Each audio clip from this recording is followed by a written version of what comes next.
Bases dropped on a new round of SDH AM. John Nelson here with you, and it will be an interesting one because we've got a lot of news to get into.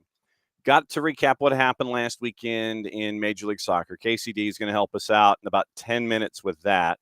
She and Jessica Charman, the Wonder Twins, were at Charlotte and NYC. We'll go over that game specifically with KCD and also go over what happened in the SEC with her trip to Ole Miss and find out what happened there. And we'll kind of get the review done with KCD a little bit, review of SEC. Then we'll preview what's going on. She is going to be at another. Now, I don't know what this is. I mean, I don't know if they actually request the two of them or something, but KCD is going to be back at a Charlotte match this weekend. So KCD, and it's going to be intriguing. Nevertheless, I think that she will know Charlotte inside and out for the matchup against Montreal coming up this weekend. We've also got some NWSL to discuss with KCD because she's got Washington and Houston, Seattle and Courage. We'll get into all of that stuff in the preview part in hour number one. Then once again, we'll go over the rest of the weekend in Major League Soccer, the news of the morning. There's a lot of cup action going on today and the what to watch, where to watch it, how to watch it part of things. Then at 10:30, really cool story that kind of leads us into soccer over there and the return. First off, thanks to everybody who was watching last night. Jason at the Brew House, the rest of us virtually. And it was Soccer Over There Strikes Back episode 2, where we kind of go over everything in and around the planet, all the news and Ballon d'Or and all the things and picks of the week and all of that. So we can't thank you guys enough for being a part of everything when it comes to the return of SOT. Along those lines, when we try to bring all the cool stories from in and around the planet all in one place. Last half hour of the show. Traditionally, it's Jason Stevens' time, but Jason, and we think that traffic here is bad. Jason yesterday in our traditional taping slot, like late Monday afternoon, his time, he was stuck in a traffic jam that was a 3-hour backup. A 3-hour backup for Jason Stevens. And so we're taping Jason on Wednesday this week, and that'll be available for the latter sections of the week itself. So Jason was stuck in a traffic jam, and there was a story that we got to tell yesterday a little bit, or find out more about yesterday, that we're going to run at 10:30. And it has to do with the Allsvenskan. And you're sitting there going, what in the wide world of sports is that? That is the Swedish championship. That is the first division in Sweden. And I don't know how many of you know this particular story, but the leaders right now in the standings are a club called Mjallby, and they are in a town of about 2,500 people. 2,500 folks right now. And we get into the whole ownership thing where it's 51% fan owned. That's mandatory. That's a part of everything. Most of the time when we're talking about first division Swedish football, we're talking about AIK. We're talking about Häcken. We're talking about Malmo. We're talking about Djurgården. All of those folks. But this go round, Mjallby is right now in the lead in the standings with a half dozen matches to go. So we get into the story of Mjallby and what a lot of folks are kind of comparing to maybe Leicester City or Bodo Glimt or something like that. And they are on top of the table.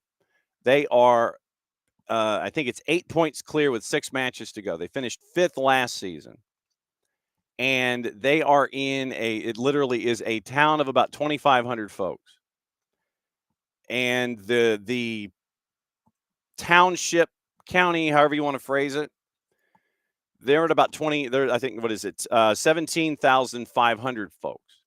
So the village of Mjallby is 1,935 people. The arena, Hallavik, where the arena is located, has a population of 1,525. Seasonal camping out for tourists. The municipality has 17,430 folks. So if you go with the capacity, the population of 17,430. So what I'm doing is I'm going into the Google machine. Towns of population of 17,430. So that's what we're staring at with it's not the 50 largest cities. So Georgia cities by population. Let's go there just as an idea. So 17,000. You're looking at about a town the size of Tifton. Tifton, Georgia is listed at 17,385. You're looking at Brazelton, Tifton, Milledgeville, Jefferson, Monroe, Dublin, right in there.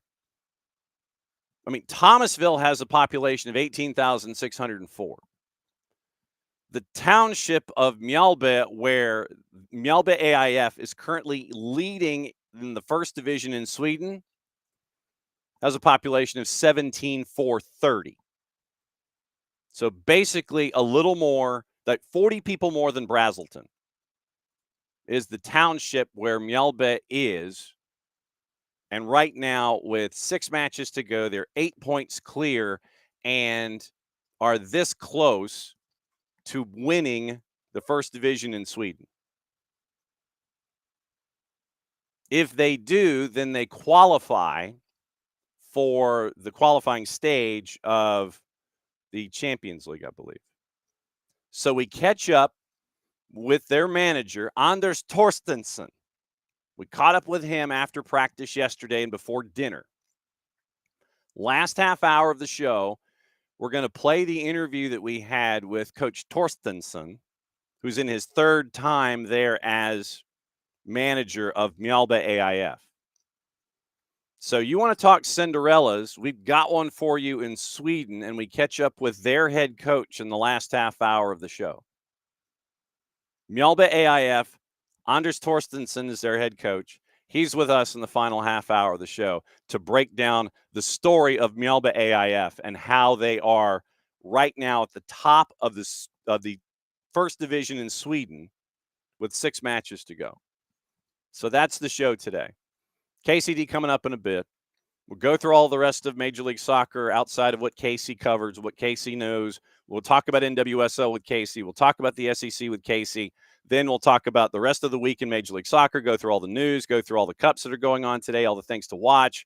And then at 10:30, we catch up with Mjallby AIF head coach Anders Torstensson to find out what's going on in the first division in Sweden. I know that is about as random a story as humanly possible, but that's why we're here, to give you those kinds of stories and let you know about the cool factor that's attached to all of those things. And so Anders Torstensson and the story of Mjallby AIF is coming up in the final half hour of the show. So you know what that means. Since we are at 9:15, and it is time to find out what in the wide world of sports is going on in the life of KCD. And we go and we ask the question of her, KCD, where you be? Home. There you go. It's getting consistent now. I'm not having to do it on the road too much, which is nice. Well, yes, because I know that there is someone who there in the Casa de Casey likes the idea of you being home more consistently to Yes. where you can go into the fridge and give all of the favorite luncheon meats and everything to everybody who is 4-legged and hangs out on the floor. All the treats. He is under the feet right now, hanging out. He hears every show. Mm-hmm. He approves. Yes. Loves it. So he likes being involved for sure. We'll have him make an appearance one of these days. Yep, the rowdy man is passed out. He's had his breakfast and he's had his early morning walk, and so the rowdy man is under the table for us this morning as well. So we're going to be going over your match from the weekend where the Wonder Twins were calling a match in the Bronx with Charlotte and NYC. We'll go over that. We'll go over what happened in the SEC. We'll find out about your trip to the Grove and find out if anybody was involved in the hair of the dog on a Sunday morning as you were chasing after brunch before that particular matchup that had like 98 weather delays. Is that about right? That's pretty accurate. Yes. Yeah. Yes. So we'll get into the SEC. We'll get into Major League Soccer. We'll preview what's going on in both of those because for some strange reason, there is a KCD magnet that sends you involving Charlotte matches every single week.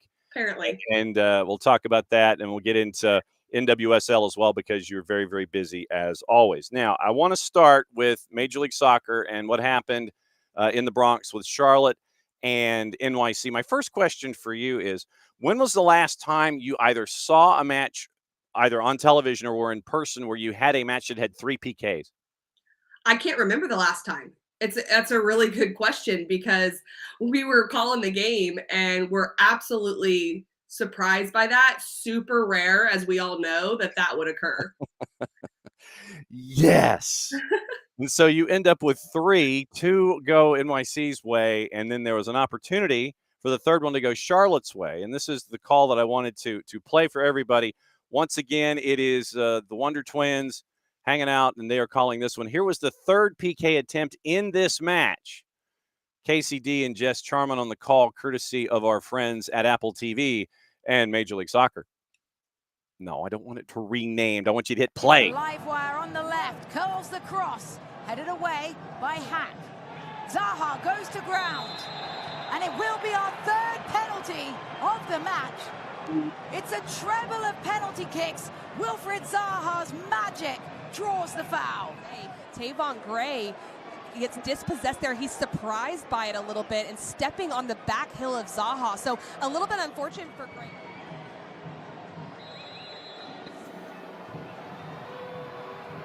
Zaha saved Matt Freeze. The mind games played success as Matt Freeze marks his contract extension with an incredible save. The world before he got back on his line. Zaha steps up. He opens his hips initially, hoping that Matt Freeze goes for that. He doesn't. He stays. He's on the FC. Walk me through this. Okay, so that's KCD and Jess on the third PK with Zaha. First off, I thought it was kind of soft. But once again, the angles we have, you really can't sit there and go, but Yeah. he got it. I'll take you inside our brain. Well, really my brain. I can't even say my Wonder Twins brain because, to use your term. So I think one of the things that you're going through your head as a broadcaster is you're forming your own opinion. One, as an analyst saying, okay, do I think this is a penalty? One, do I agree with it? Do I think it's soft? Do I think it's harsh? Do I think it's legitimate? Also, then you're thinking letter of the law, like, is it a penalty based on all this information we're getting from the referee crews and like our education with all of that? And also you bring up the camera angles. So, you're kind of looking at all of this going, okay, if I truly disagree or I truly agree, I have to really agree because it's always interesting when it's not 100% sure in those moments. And because he calls it on the field, then there has to be clear evidence that he was wrong. So that's what people I think don't understand is that if it's called there, like there has to be 100% clear evidence from like an overturning perspective. What I think really hurt Charlotte in this moment was that Tavon Gray looked surprised and then there was some sort of little contact. I'll agree with you. It was small. It did not look like a lot on the back of Zaha's heel, but when you're kind of lunging and like unaware that there's a person there and then there's any kind of clipping and someone's going towards goal, it's usually not going to go your way. Yep. And so Zaha feeling the slightest contact or feeling the aura of the slightest contact. I mean, there were 2 angles that were definitive. And you had that we focused on. It's the end zone camera, for lack of a better word, where you really can't see any kind of contact from Tavon Gray, or the camera that was basically the high cam at the 50, where you're looking and you see contact, but Gray is shielding the contact as he's contacting Zaha. Zaha goes down, you get your PK. Now, what is not on the highlight montage is Matt Freeze and his GK Union shenanigans. And I'm sure that Jess Charman, the birthday girl, by the way, Jess Charman. Yes. Okay, I have not texted her yet because I didn't want her to be texting me back during this. But right after this, her and my mom have the same birthday. So shout out to both of them today. Far out. But what does it matter if Jess texts you during the segment? I don't know. I just like to be focused in. I'm trying to give you my attention here, so. I mean, come on. But I mean, it's Jess. It doesn't matter. It's a morning show. It's okay. True. I have people invade all the time with texts and things like that. True. So the shenanigans of Matt Freese, for folks that didn't get to see it, what was he doing that was kind of unnerving anyone in a Charlotte uniform? So he was about 3 yards off of his line because he didn't go up right in front of Zaha and stand in front. He was just about 3 yards off.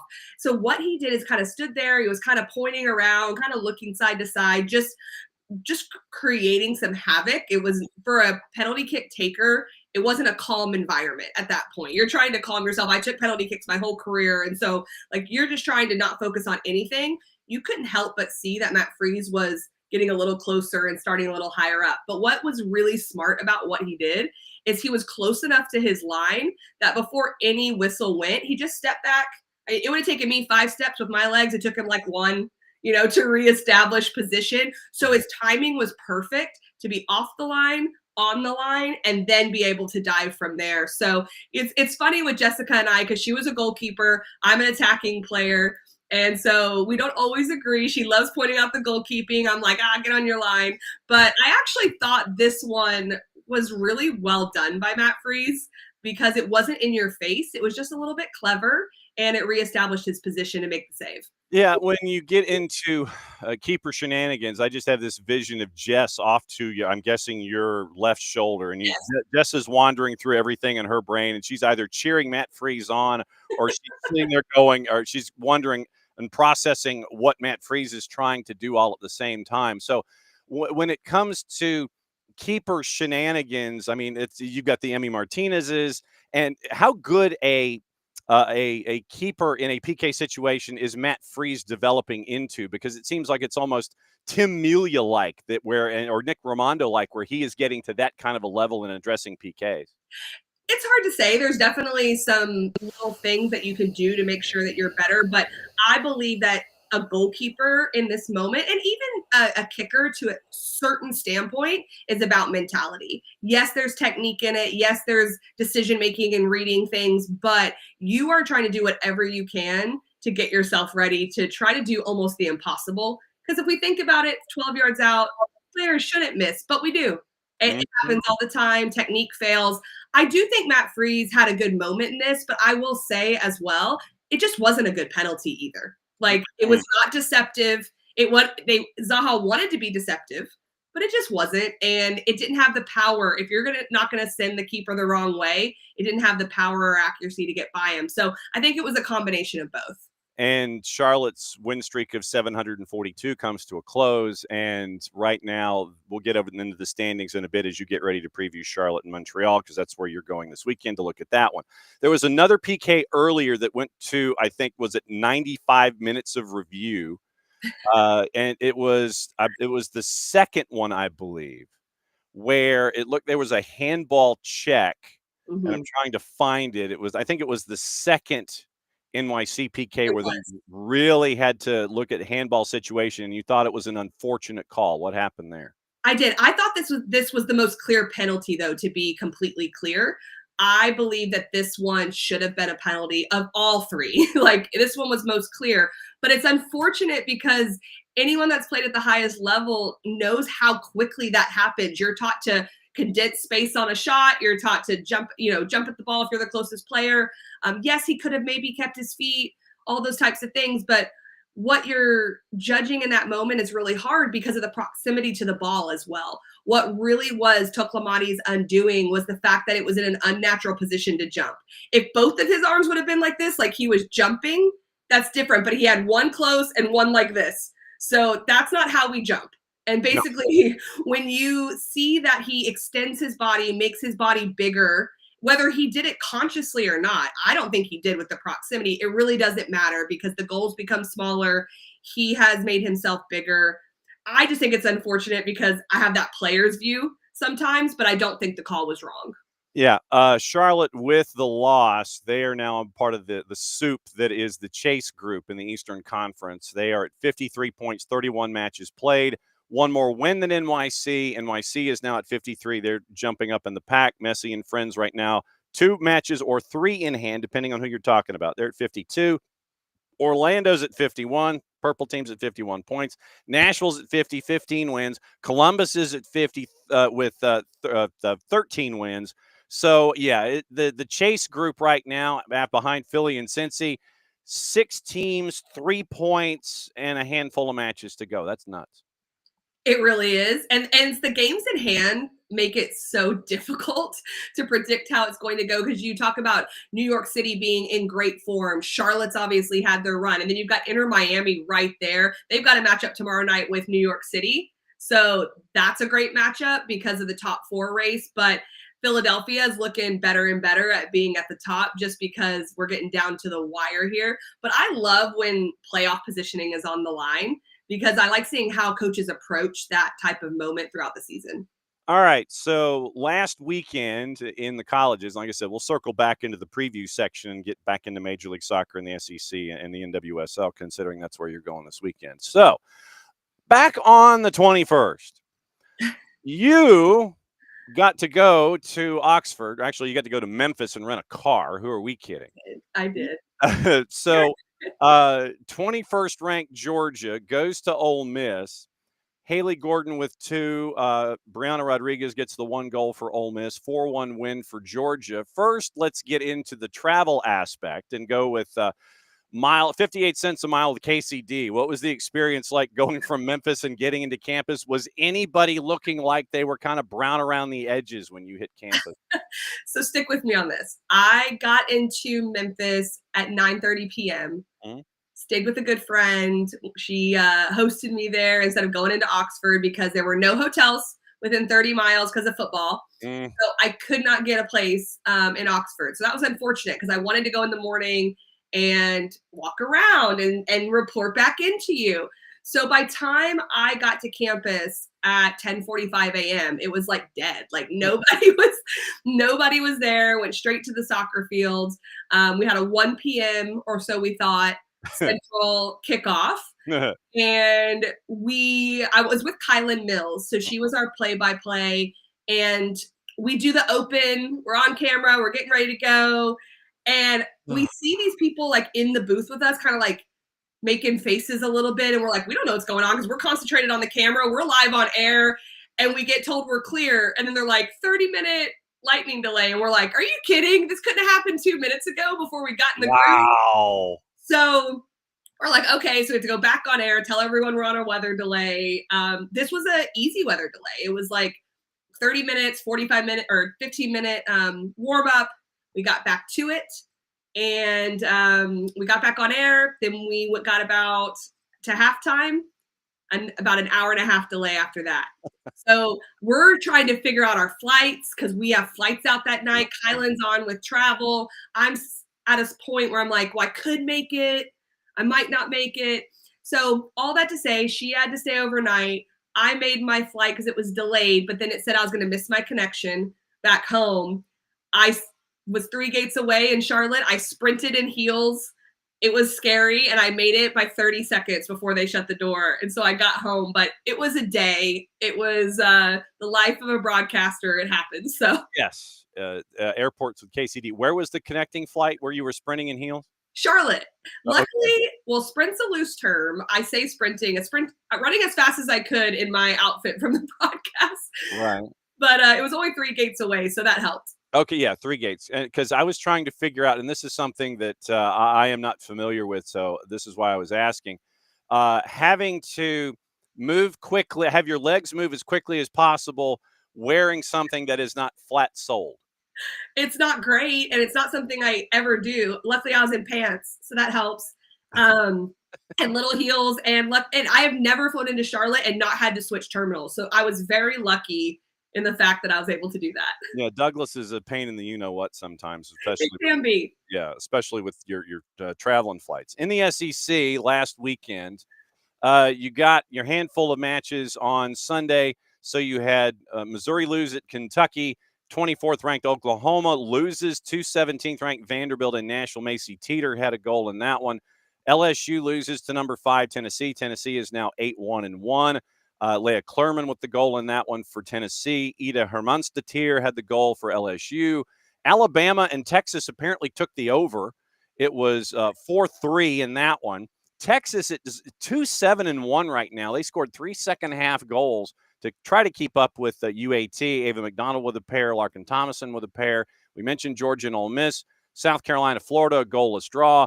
Auburn and T12. Wow, they actually do T12s. Okay. 1-1 draw in Starkville in the revenge game, or the Irony Bowl, whatever you want to call it, with the new coach at Auburn being the old coach at Mississippi State, and the athletic director being the old athletic director at Mississippi State. Now he's the AD at Auburn for a couple of seasons. And then Arkansas 1-0 over Texas A&M, which means standings are, and I quote, once the page turns over and I can actually read it, Arkansas and Georgia on top with 3 wins each. Mississippi State and South Carolina at 2-0-1. Alabama, Kentucky, Tennessee, they're at 2-1. Auburn 1-0-2 at 5 points. Vandy's ones across the board. Missouri and Oklahoma at 1-2. Florida, LSU, Ole Miss, they have 1 draw each. Texas A&M both 0-3. What say you, KCD? I think we're all surprised by Texas. They had a great year last year, and it's not like they're not in the game against Alabama. So I heard that one was a bit of a crazy one. I didn't get to watch it, of course, but that's a surprising one for me. Georgia looks really good. They've been tested in a lot of different ways, and I really like them. South Carolina and Florida playing to a draw was very surprising. But I saw some good things out of Florida, whether we want to admit it or not. Sorry. Earlier in the year, they're not quite where they need to be to get results, like really get results, but they have some moments of some really good play. But I'm still super surprised with South Carolina's attack that was a tie. Big Thursday coming up, and big weekend coming up in the SEC. LSU's at Auburn on Thursday night on SEC Network. Florida is at Georgia. So it's world's largest outdoor, whatever you want to call it, in Athens. That's on Friday night. Texas A&M's at Tennessee on Friday night. Ole Miss is at Arkansas on Friday. Alabama's at Kentucky on Friday. Vandy at Texas on Friday, which could be intriguing. Mm-hmm. T12 Mississippi State is at Missouri on Friday. South Carolina at Oklahoma, 15 at 24. That's a full Friday, then Thursday and Friday in the SEC.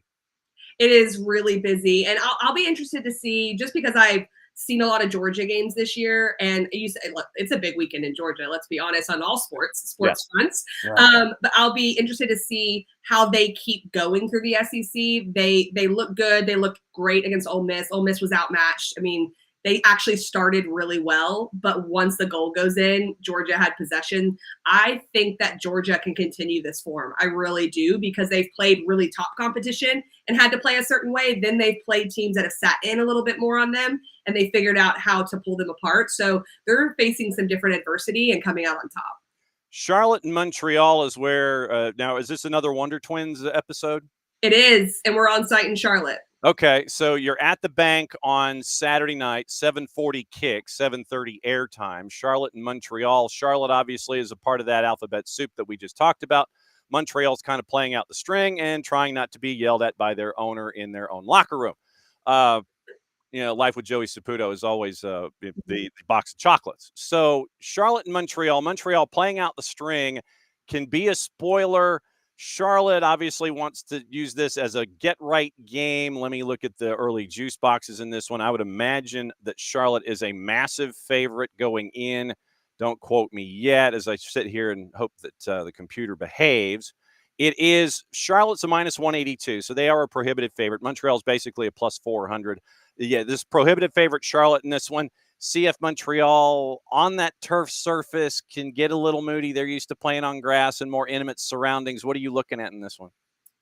Any team that's in the position that Montreal is in is looking at two things.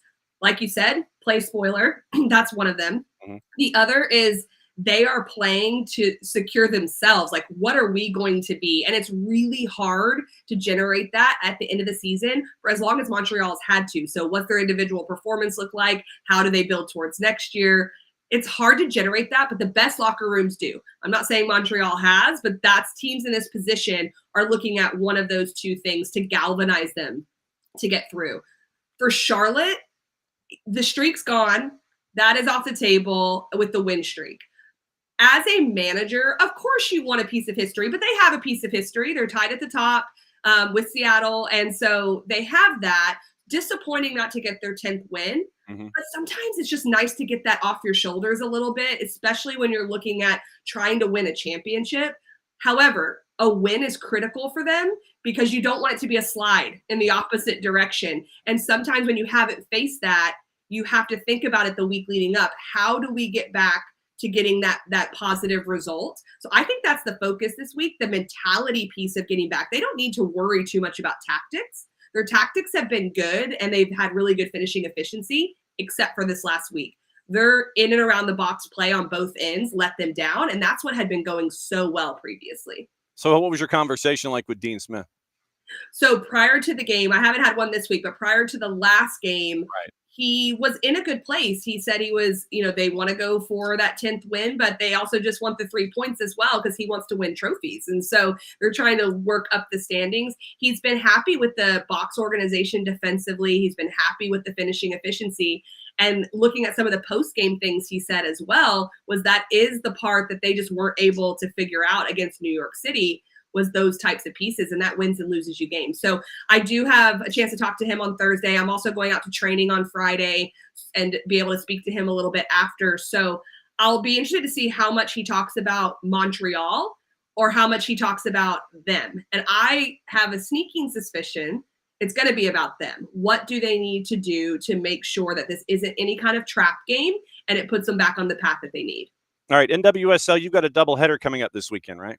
I do, yes. So I've got Washington Spirit versus Houston Dash on Sunday and Seattle versus the North Carolina Courage. So really good matchups. Washington's in a really great place. They're in second place. They've got, I believe it's 6 points ahead of Gotham in third place. Mm-hmm. Houston right on that playoff line, trying to jump over North Carolina Courage. Mm-hmm. Houston's been playing a lot better in the last 2 months, I would say. They had a little bit of a blip with Utah Royals beating them 2 weeks ago, but Utah Royals has also gone on this stretch of getting wins. So it looks actually a little bit better than it did originally.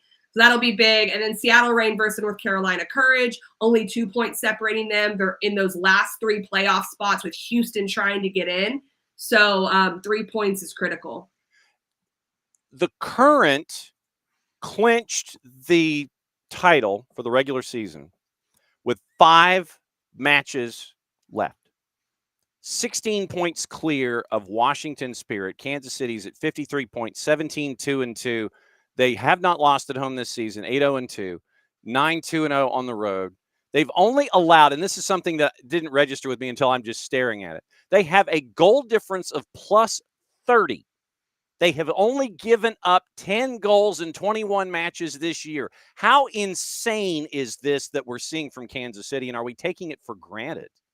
It's unprecedented. I think I'm taking it for granted. I'm like, okay, they're good. What's the rest of the league doing? And because it's just so far beyond what we've seen out of this league. I remember a conversation with Vlatko early on in the season where last year they had given up so many more goals. Their attack was great, but they were just leaking goals in transition and different opportunities when they would commit numbers forward. So a big part of the early success he was talking about was the fact that they had been more structured defensively and then figured out how to counterattack. And they also still possess at times, but he has maintained that has been really good for them, that they figured out the defending side. I think that's the side that surprises me so much, is that they've still been able to score the amount of goals they have with not conceding. And it's the combination that has them on top. I do think it's an interesting challenge for him as a manager, though, down the stretch. He can manage minutes. He can manage his players, make sure that they're healthy, but you don't want to lose that camaraderie on the field either with your lineup. So it'll be kind of hard, I think, for him to manage that down the road. But if anyone can do it, he can. Barbara Bonda finished 14th in the Women's Ballon d'Or. Temwa Shawinga finished 17th in the voting. You're looking at Marta finishing 12th. So you had 3 players that are currently in the NWSL finish top 17 in the Ballon d'Or. Obviously, Pina, Hampton, Bronze, Pejor, Leah Williamson, Guijaro, Chloe Kelly, Patelis, Russo, Caldente, and Aitana Bonmati. What do you think it says for the NWSL to have 3 players in the top 17 for a league that really is just kind of I would say that a lot of folks in Europe might take their nose and just kind of go like this at the NWSL. What do you think it says to have 3 in the top 17? I think it's a travesty, to be honest. I'm going to be honest with you, because the reality is that this is not to take away anything from Bonmati, who won, and players that are in those levels. Totally understand that. But when you look at the stats of players like a Chewinga, who plays in a 7-month season, practically over a 9, almost 10-month season of players in Europe, and the stats she has, and I'm not a stats only person, but let's bring that up first. She already has more goals than we were seeing in the last year for some of the players that were at the top, in the top 3. And so that is an unfortunate piece. And I'm only using her as an example. You still have Vanda, you still have Marta, and things like that. But you take that. But I think the bigger part for me is that people, I don't think, quite get. And we talk to the French players who come over. We've talked to Italian players that have come over, and they say, when I was playing in the European leagues, it was amazing. It was a great style of play. It was hard. But because I was on a top team, week in and week out, it wasn't difficult.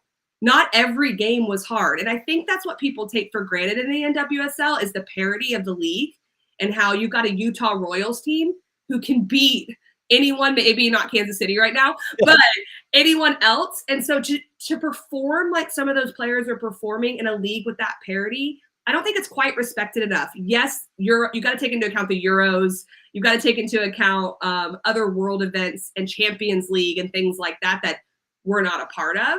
But I'm just surprised that they're not a little bit higher up, at least in the top 10 for me. All right, so it's a day-night doubleheader for you on Sunday with your NWSL coverage. You're at the bank on Saturday, so run it down for us Saturday and Sunday. Where can folks watch and do the things? All right, so 7:30 on Saturday night, Apple TV, MLS Season Pass, which is Montreal visiting Charlotte FC. On Sunday, it'll be a 1 p.m. Eastern kickoff on Paramount Plus and NWSL Plus. That's the Washington Spirit versus the Houston Dash. And then an 8 p.m. kick of Seattle Reign versus North Carolina Courage. I'm actually on the world feed for that. So that's like ESPN in the UK, all overseas. I won't be on anything domestically, unfortunately. Get your VPNs, people. Exactly. Get your VPNs and get that all squared away. As always, Kacey, it's great to see you, great to catch up with you, cover all the things, and get the travel chronicles of having to deal with airports like Douglas International, which really seems like it's in Bermuda compared to where it is in comparison to where Charlotte specifically is. It's like it's way out here. It's like, oh, no, it's out in Greenville, North Carolina. It's not really a Charlotte airport. Thanks, as always. We will catch up with you soon. And, if there's anything that hits the siren and you need to come in, just charge in anytime. You know that. Sounds good. Have a good rest of the day. There goes Kacey D. Kacey D, she's busy. And she's horrendously busy. And she takes time. She bats lead off with us on Tuesdays to cover everything. College soccer, NWSL, when she and Jess are calling games, when they're calling games in Major League Soccer. So, yeah, Kacey D's all over the place. And it's great to have her break everything down for us to bat lead off here on Tuesdays. So let me say hi to everybody and remind you about what else we're doing here in the show. We're going to let you know what to watch, where to watch it, how to watch it.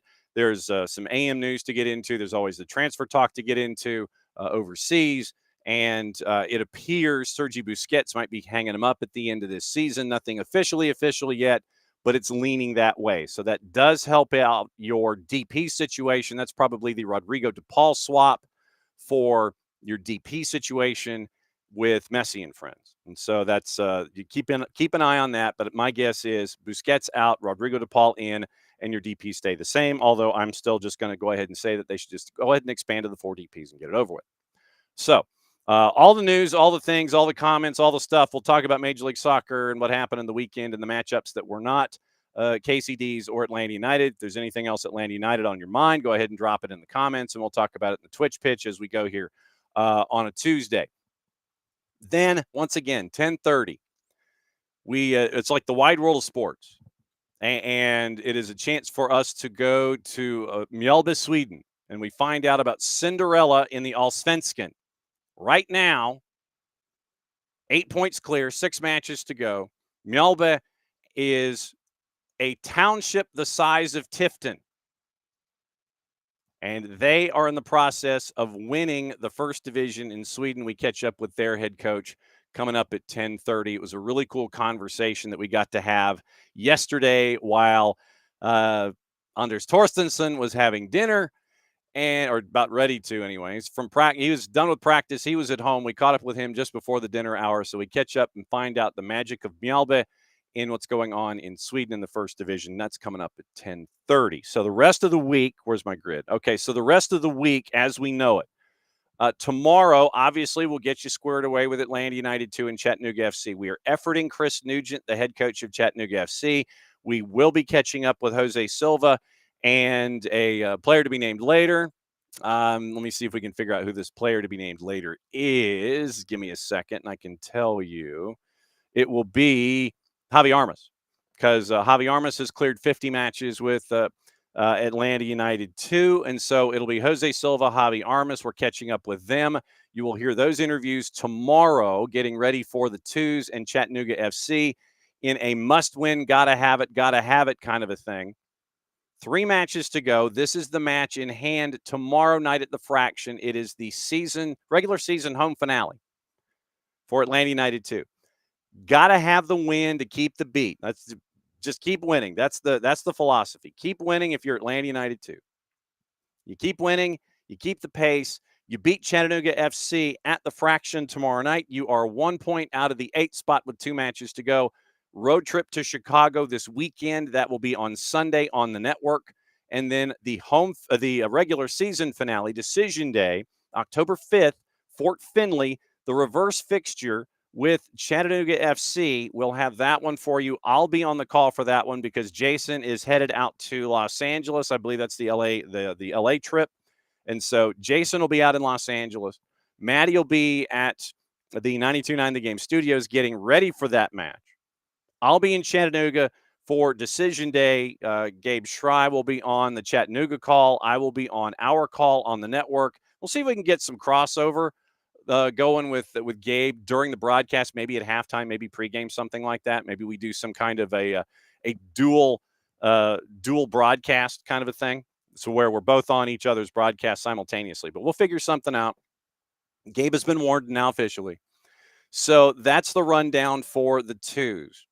Jose Silva, Javi Armas, you'll hear from them tomorrow. Efforting Chris Nugent, hearing from him hopefully tomorrow as they are heading down I-75 and getting ready to play in Kennesaw for the matchup with Atlanta United 2. 7 o'clock pregame, 7:33 kick on the network. I think it is going to be Jake Griffith on the call once again for our friends at MLSNextPro.com. So that's the rundown for tomorrow. In addition, hopefully Dylan Butler can join us at 10 o'clock, busiest man in the Northeast, and we can kind of put a bow on the week that was in Major League Soccer and kind of lean you in toward starting the preview with everything else that is there. It is Jason Stevens. We'll catch up with him. You'll hear him Thursday or Friday. What we're also doing this week, the U.S. Adult Soccer Association is inducting their Hall of Fame class in 2025. We're going to start hearing from the 3 inductees as we go this week. It is Andy Marion is going to be joining us on Thursday in hour number 1. Just briefly, we wanted to catch up with the 3 inductees from the USASA, and we'll be catching up with them and finding out what it's like for those folks to be heading into a Hall of Fame.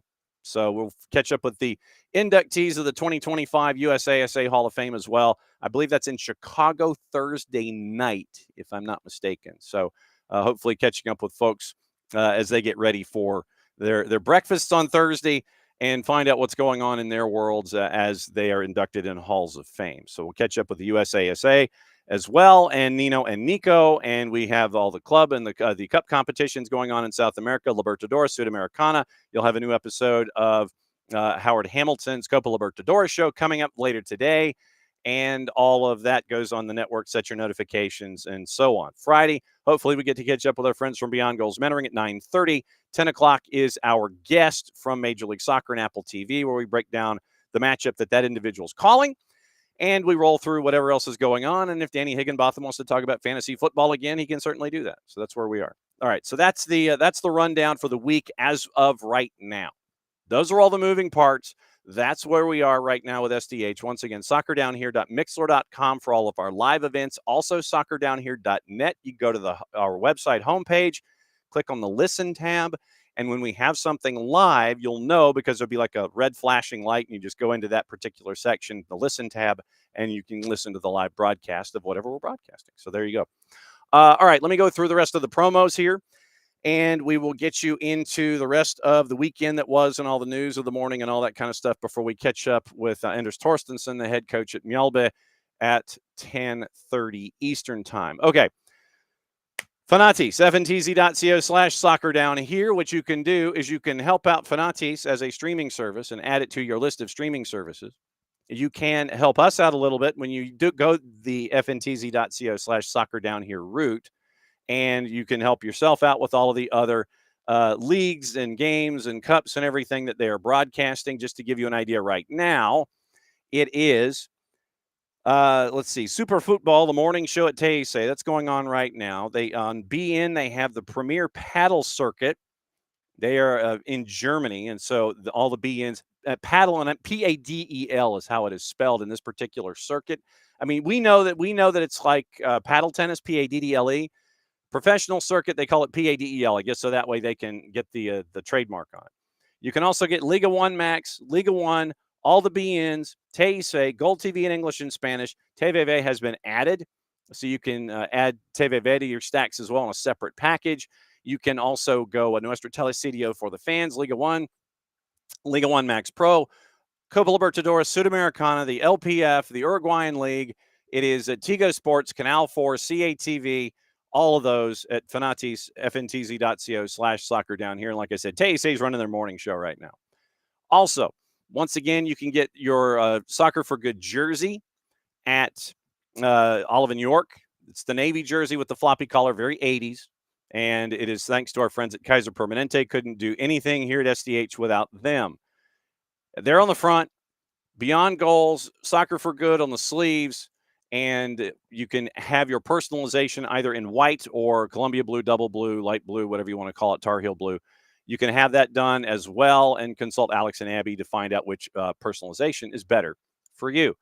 Grady Baby and Grady Baby Co. are helping us out as well for Soccer for Good here in 2025. It is the red or the black, the T-shirt or the sweatshirt, the gold embossed phrase on the front. Soccer is just better in Atlanta. And it is. SDH Network logo on one cuff, Grady Baby logo on the other cuff. And once again, you invest through Grady Baby, and that helps out Soccer for Good in middle school soccer programs attached to the Atlanta public school system. Very, very cool thing that we're doing there in 2025. Also, you can become a Fanatico for $10 a year. $10 a year. 10. One more than 9, one less than 11. You can become a Fanatico, and what you can do there is you help out our Soccer for Good campaign, and in turn, you get a lot of great discounts from a lot of the great breweries here in the northern half of the state. There are also some businesses that are helping in. There's some restaurants that are a part of it. O'Sullivan's in Decatur is a part of it with discounts on things. Lloyd's Soccer Shop, their Johns Creek location, has discounts on certain Atlanta United gear. You can go to Keys to Flavor Catering in Sugar Hill. You get a discount for your first catered event with them. If you want to go to Costa Rica and see what is going on in Costa Rica, either with or without soccer, you get a discount code. If you're a Fanatico, you want to go to Chateau Arenal in Castillo San Ramon, Costa Rica, you get a discount code. So if you want to go to Costa Rica and you're a Fanatico, you get a discount code and you can go vacation down there, or you can just go watch. You can vacation, and you can also watch maybe Saprissa, Alajuelense, or Herediano, either in the Costa Rican Primera or in the CONCACAF Hemispheric Extravaganza. So you have all of those different things that you can do to help out SDH and help out our Soccer for Good campaign here in 2025. And the Marshall Islands scarves are in reproduction. The version 2 is in production right now. If you haven't picked up a Marshall Islands scarf, you can order it, and it's on back order. And if it's on this side of the world, it comes from me. If you want to get anything else from the Marshall Islands Soccer Federation, it comes from England. Well, so once again, repurpose, reorder, new logo, that kind of a thing. That's going on right now with the Marshall Islands scarves. You can still go to the store and get them, but it's going to be a bit because they're on back order, and it's an opportunity to freshen it up 2.0. Whew. So there's your run. That's all the promos, I think, and all the things, unless it's something. Let me say hi to everybody this morning. Morning, Catalucci. Not wrong. Catalucci, my homies hate I-285. Yeah, this might be opening kickoffy kind of things with Catalucci this morning. So we'll go. Yeah, well, let's let's go ahead. We'll go ahead and do this. So Catalucci has opened a door, and this will be opening kickoff, brought to us by our friends at Kickoff Coffee and kickoffcoffeeco.com. You see the QR code there. You hit that QR code, you start your day at Kickoff Coffee and kickoffcoffeeco.com. You buy out the store. That's what we want you to do. Then when you buy out the store, you use the code SoccerDownHere15. That way you can do it at a 15% discount. And then you can, in turn, have our friends at Kickoff Coffee take 10% and reinvest it into youth games, youth initiatives brought to us by our friends at Kickoff Coffee and kickoffcoffeeco.com. So Catalucci, all of his homies hate I-285. I imagine that Catalucci is also in this process as well. To give you, and I guess I may be just kind of trying to think logically, and that might be my problem. All right, so show of hands. How many of you/us, how many of you/us are stuck in traffic under normal circumstances? And just here, and it is having to do with construction in general, regardless of time slot. When you're in traffic here in the Atlanta area, how much of it is construction based? These days, I think it's safe to say a lot. And there are times where you have construction going on, and this is, and I'm saying this because of the logic that needs to be applied. I've always wondered why construction during the summer months happens in the heat of the day. It seems kind of counterintuitive because, I mean, unless you want the tar to melt over and over and over again and have the individuals who are risking their lives and their, unless they really believe in like SPF 8,000. I never have understood why you can't do the 8 hours of work in the summertime from 9 p.m. to 5 a.m. Because I would think that there is less traffic on the roads, less people impacted, and you get work done because you are in a climate-controlled environment and it's not 4,000 degrees outside. But for some reason, you have individuals who are working from 9 a.m. to 5 p.m. in the 95 degree, 100 degree, tar adding 20 degrees to the surface and the situation activity. I've always wondered this, why you can't just work night side. If it is in fact a single shift crew, where you have them work night side and they're not risking their lives and they're not risking overheating, they can still stay as hydrated as possible. But I've never understood why in the heat of the summer, you have people working in those conditions. I really don't. They need to be working at night. I get it. I understand the idea of the 9 to 5, 8-hour day, those kinds of things. I understand that. But I would think in the summertime, you want them working at night when they might be more productive because it's not, 400 degrees outside. Then when you end up with the logic of what you are working on, specifically, I think on 285, and I know that on one of the interstates, they have basically taken the repaving and they've tried to cut the freeway in half. And I guess they're doing it during daylight hours. I'm not sure. You'll have to back me up on this. I don't know the answer. But from what I have heard, one of the interstates has basically been cut in half because what they're doing is they're taking both sides, taking half of it, paving it, getting that done. And then when the pavement has set, then the traffic goes on what they've put down. And then they do the inner half, the inner lanes of this particular freeway.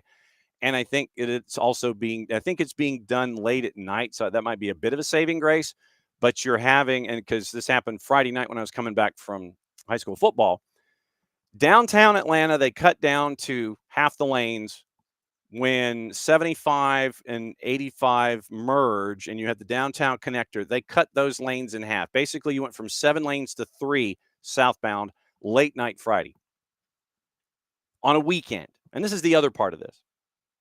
On a weekend where traditionally there's always travel anyway, through the heart of downtown Atlanta, you have decided during a weekend evening to cut everything in half. I would love to be able to sit in a room with these individuals in one of those glass encased rooms we'd always talk about, with the glass rectangular table with all the seats around it. And I'd love to see the game plan. I would love to see the game plan. I'd love to know why this is the way that it is. I really would.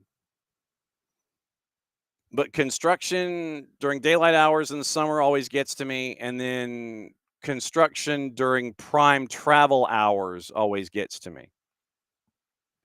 And people wonder why they want to, you have folks wanting to roll down their windows and yell at construction and yell at road workers. They're just following the orders. So extend them a little grace when you're on the roads, regardless of what time it is. If the projects had better timing and better implementation, I don't think we would all be as traditionally as mad as we are. Whether it is a road construction or road renovation or repaving or whatever in a key part of town where you're talking 4 lanes down to 2 and flagmen and the whole thing. That, or the idea of trying to navigate it where you're trying to just get home late at night and all of your routes are taken, or in the afternoon where rush hour now takes an extra half hour because of all of the routes that everybody else is taking. So I would just love to know, when it comes to construction in general, what the game plans are and why you only have folks working certain times a day when it really should be the inverse to help out both traffic and the worker. There, I've submitted my CV and my resume as a longtime driver to be the new head of anything transportation and fixing the roads. So there you go. That's opening kickoff, brought to us by our friends at Kickoff Coffee and kickoffcoffeeco.com. Catalucci, as we say, you are not alone. A lot of folks hate 285. Kickoff Coffee and kickoffcoffeeco.com. That's your QR code. Hit that QR code. Get your day started with Kickoff Coffee and kickoffcoffeeco.com. And then from there, use the code Soccer Down Here 15 at checkout. You get 15% off your purchase. They in turn take 10% reinvested youth games, youth initiatives. Brought to us by our friends at Kickoff Coffee and kickoffcoffeeco.com. Hour number 2. Let's see how many other people hate 285. Morning, David. Morning, Ropes. And Abby is back. Shana Tova, wishing all of you health, happiness, and peace in the new year. Quick drop in before services. She was on her way in. Dell morning, 4-card morning. A 4-card works mostly from home. Not to miss morning, afternoons, or rush hours. 4-card, the fact that you get to work from home, bonus. Catalucci, yes, time to go to the city council meetings. Well, it might be time to go to just the state meetings, the state DOTs, when folks are sitting there and going, okay, we're widening your interstate. We're widening your interstate, people. Find out more. Find out more and why. 4-card, it's not the construction workers' fault. Blame the DOT and the engineers. Or pay more taxes for transit options. Yes, always cost. Well, and it reminds me, like I said, it always reminds me, 4-card, of the scene in Sleepless in Seattle when it comes to all these kinds of costs and how long things take. I've always thought that transportation was going to always be a perpetual fix. Regardless of what you think you've done, oh no, something else is wrong, we have to address it. Oh, it's everything's outdated. You've got to do things now that are different. The early scene in Sleepless in Seattle where Tom Hanks and Rob Reiner are confronted by the woman who's having her house renovated, and she wants to know how long it's going to take. Tom Hanks, being the honest sort, tells her 6 weeks. And then as he's saying that, then you got Rob Reiner saying, oh, no, 6 months.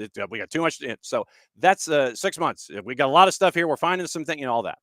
I was paraphrasing the scene, but that's basically the scene.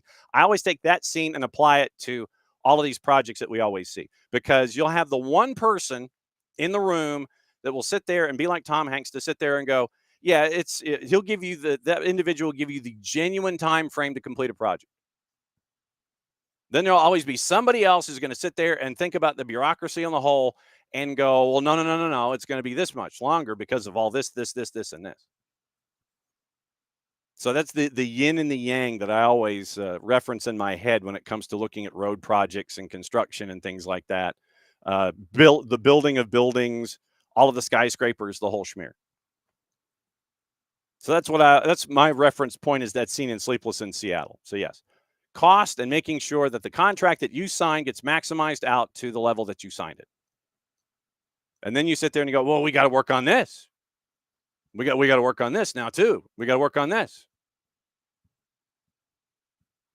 And then 4Card says when you pay for the cheapest option, always breaks first. They have to fix it again. Then you pay for the cheaper option, then repeat the cycle. Econ 101. Whatever you put in there. David is recommending that we all take a peek at Zurich, Switzerland, model public transit. Make parking costly and less available, prioritizing mass transit lanes. Bus is the fastest way to get there. People use transit more. So David is requesting that we all look at the Zurich situation when it comes to mass transit, and 4Card looking at the economics of the deal. So yes, but yeah, bottom line is we all hate 285. So we got that to look at. Okay, so we got to get into all the things that's going on the rest of the week in Major League Soccer, all the news of the morning. Let's start with the news and work our way backward and get into all of the stuff to know when it comes to cup competitions, what to watch, where to watch it, all those things that we get into.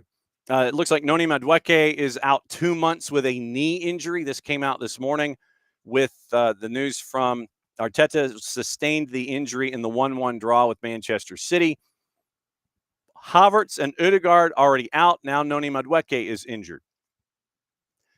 Forced off at halftime at the Emirates, playing through discomfort during the first half. Arteta said Madueke had an issue very early in the match and he wasn't well enough to continue, end quote. Being replaced by Bukayo Saka. Scans on Monday understood to have confirmed the injury serious enough to keep him out of action until late November. Fix your fantasy teams appropriately. Growing list of absentees. Havertz recovering from knee surgery. Ødegaard missed a game against Manchester City because of a shoulder problem. Saka returned from a 3-week layoff from a hamstring. And now Noni Madueke is out for a while. So if you're an Arsenal fan, Noni Madueke is out. Afghanistan. We'll go here for a second. And we've chronicled what's been going on in Afghanistan on a bunch of different fronts. And when you have, once again, what is it we always say? Multiple names on a byline, that's never a good thing. The Guardians, Ed Aarons, and Romain Molina are on a byline. More than one writer. The more writers you have than one, the more trouble you're probably going to be getting into. So, the president of the Afghan Football Federation has been accused of demanding $10,000 in a bribe, translating out to 7,400 pounds, to secure a spot for a player on the national team. In leaked recordings, Mohammed Yusuf Kargar is heard discussing how to transfer the payment with the brother of Nisar Ahmad Momand, who is being considered for a spot in the team's training camp in Thailand. Kargar has denied the allegations, claimed the recordings were, quote, nothing but conspiracies and fabrications. Memman, who plays in the second tier of Australian football, spotted at the end of last year during an annual tournament in Melbourne organized by the Afghan diaspora. Kargar invited him to join up with the national team for the training camp in March, sent an invitation letter to his club, Stockton Sharks. But in recordings aired this month by Afghanistan International Television, which is based in London and banned by the Taliban, Kargar is heard asking for the $10,000 payment to be transferred to the account of one of his close associates. Quote, once it arrives on Saturday, I will inform the coach, and then he can proceed with the arrangements, he says in one recording made public. We will say that $10,000 was donated to the national team, he says in another. Quote, however, the player will still be selected. In the future, we will try to establish a one-year protocol. Once the invitation is confirmed, the coach will decide.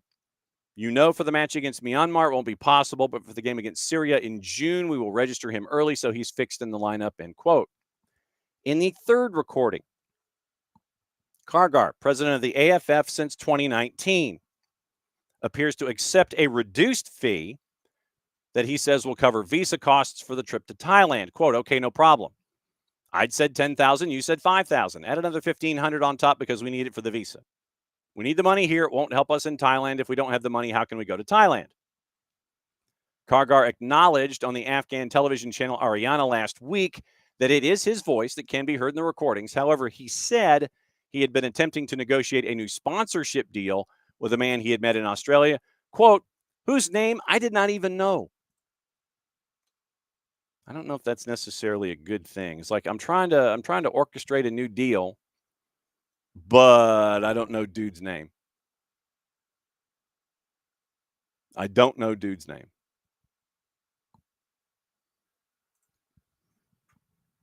Kargar, quote, he said he wanted to bring foreign sponsors for the upcoming match against Myanmar in March. He then offered $10,000. I told him it was acceptable and that in return, according to the agreement, we would meet our obligations as a federation. But he said he had no need for advertising or publicity. I asked him, then why are you offering $10,000?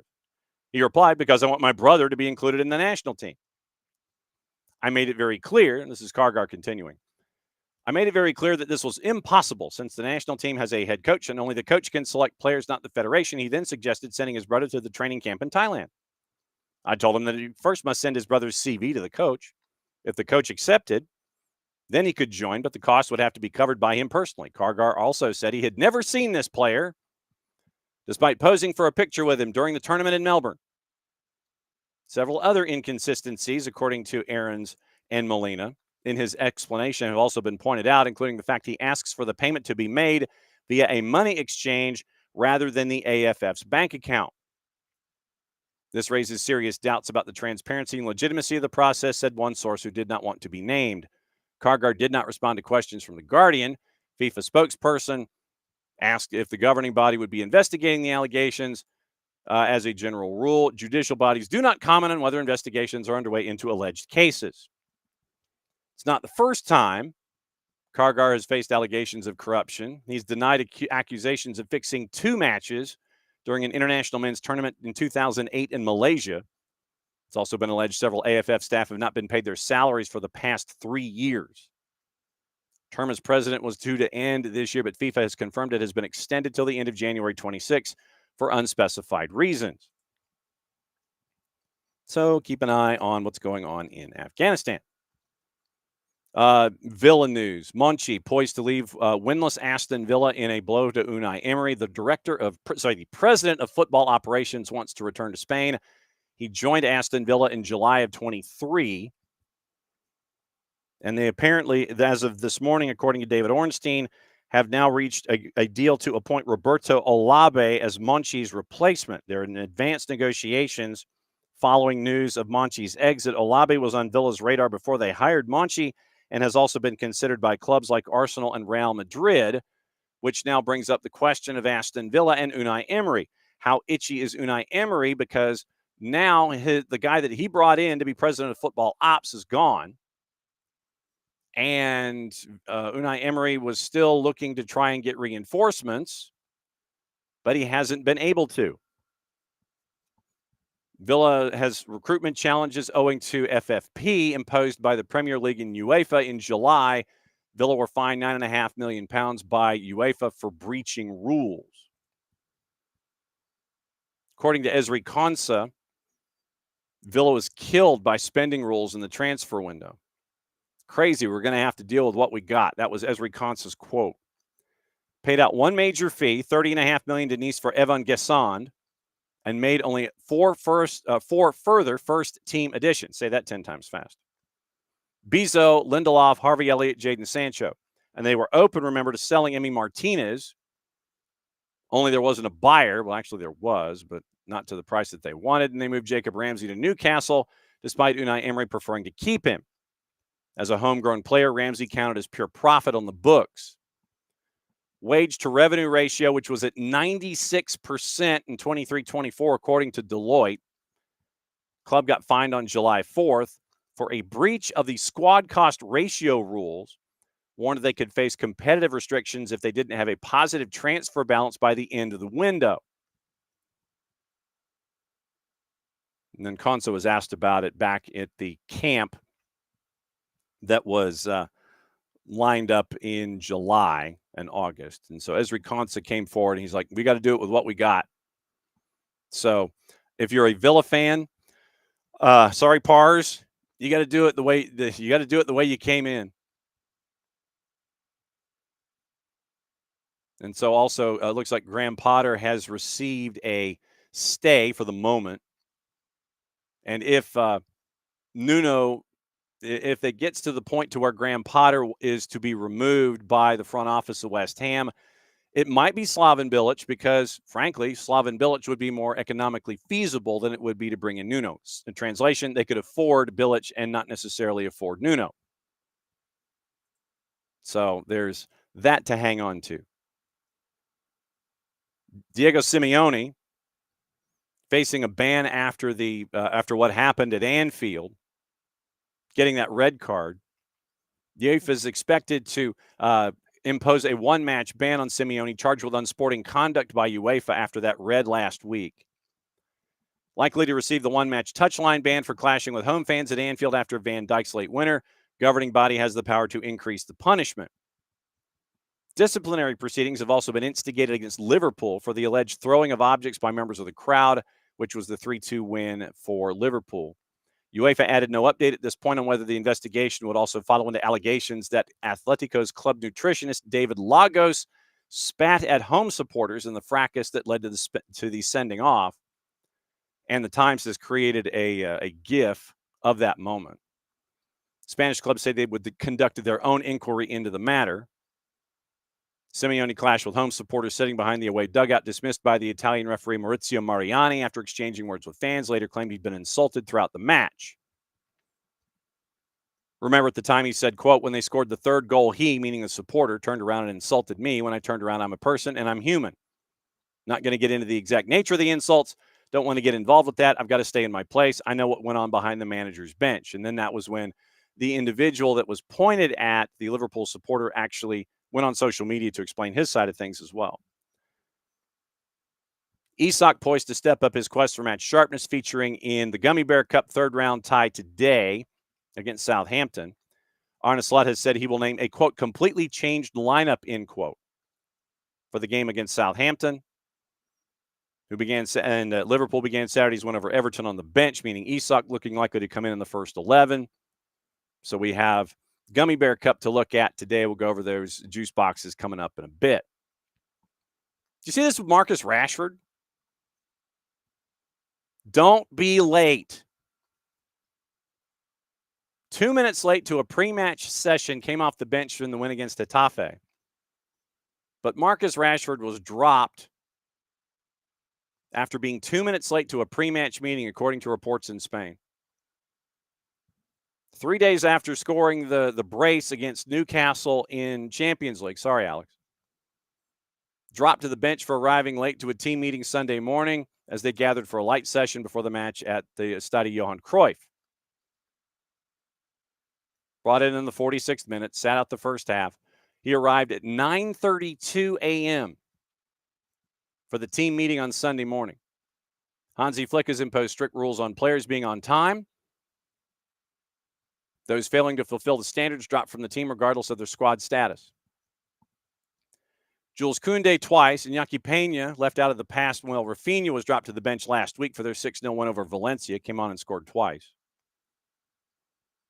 Back in 22, he was dropped by Eric Ten Hag after he overslept before a match against Wolves.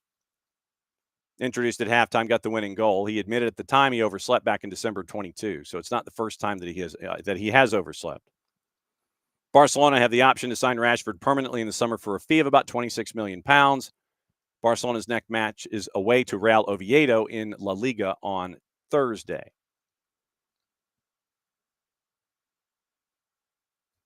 Yes, Nuno in West Ham frame as Palace crank up the pressure.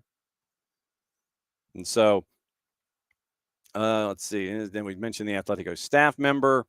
I'm trying to see what other storylines I might have missed here. Hang on just a second. The overseas storylines before we get into juice boxes and cups and things like that. Once again, yesterday, the Ballon d'Or, Lamine Yamal, should have won it, according to our friends at The Independent, instead of Ousmane Dembele. Bon Mati, a worthy winner for the third straight year in a row. So, you got that. Enzo Maresca fears Liverpool could be impossible to stop. He's probably in a majority opinion at this rate. If they continue in this way, I think it's impossible to catch them, not just for us, but for all the clubs. Been doing a fantastic job since last year. Players they've decided to buy shows the intention of the club to go again. For the Premier League and the Champions League, that's quite clear. Chelsea winless in 3 after also losing to Bayern in the Champions League last week. Face Lincoln in the 3rd round of the Gummy Bear Cup today. Like I said, we'll get into juice boxes in a second. Neymar is not a fan of the Ballon d'Or results after the Rafinha decision. Most goal involvements last season in the Champions League, 13 goals, 8 assists. Neymar's calling the Ballon d'Or too much of a joke.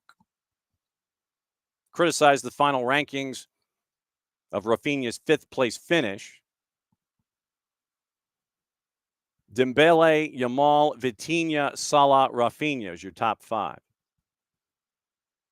Neymar commented, Rafinha in 5th is too much of a joke.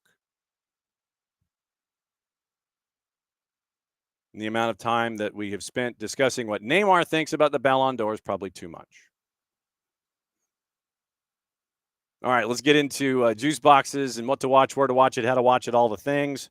And we will get into all of the Major League Soccer from the weekend. Once again, remember, in about 10 minutes, you'll hear from the manager at Mjallby AIF. Right now, they're in the lead in the Allsvenskan.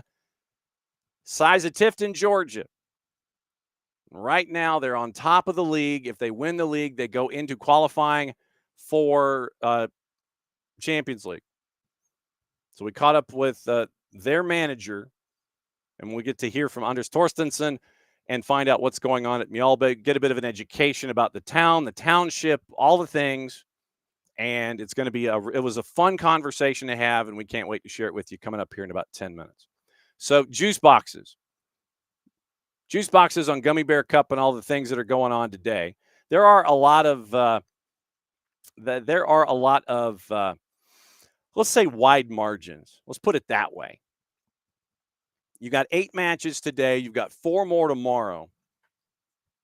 Barnsley and Brighton. Remember, this is Gummy Bear Cup, so you're going to get some wide margins here. Brighton, big favorite, minus 385 at Barnsley. Burnley at Turf Moor, minus 185, hosting Cardiff, who's a plus 473. Fulham at minus 556, and it just seems like that's a number that's there. Cambridge United at plus 1429. Lincoln City, the Imps, the Red Imps, by the way, plus 1144, hosting Chelsea at a minus 500. Wigan and Wickham. Wigan's a plus 131. Wickham Wanderers a plus 215. Draws a plus 223. Wolves and Everton at the Molyneux. Everton's a plus 131, hosting Wolves, who are plus 211. Wrexham and Reading. Someone check on Jess Charman on her birthday. Wrexham and Reading. Wrexham a minus 161. Reading on the road is a plus 383. Liverpool hosting Southampton. Liverpool a minus 526. Draws a plus 610. Southampton's a plus 1154. And for the record, you can catch all of the Gummy Bear Cup action on Paramount Plus. 6, 7 of the matches are at 2:45. The only one at 3 o'clock is Liverpool and Southampton. Also, speaking of which, on Paramount Plus, Coppa Italia is going on today. 3 matches available. Cagliari Frosinone coming up at the top of the hour.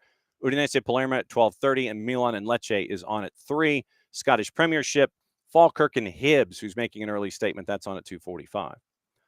Everything else that's going on the air today, we'll get into the college stuff. And in the colleges on Tuesdays, there's a lot on the men's side specifically. A lot on the men's side, and nothing on the women's side. It all starts at 3 o'clock. You have the Colonial. You have the Missouri Valley. You have the A10. You have the Metro Atlantic Athletic. You've got Ivy League. You've got a random matchup with Cal and UNC Asheville at 6 o'clock on ESPN+. You've got more SoCon. You've got ACC Kentucky and Louisville is at 7 o'clock. You have Queens University in South Carolina. Once again, this is men's action tonight. That's at 7. Howard and Duke on ACC Extra at 7. More Ivy League tonight. High Point in West Virginia, that's at 7 o'clock on the Plus. You've got more Missouri Valley with Butler and Evansville at 7. More stuff in the Colonial in the Big East, Georgetown and Mason. Dayton and UVA is at 7 o'clock on ACC Extra.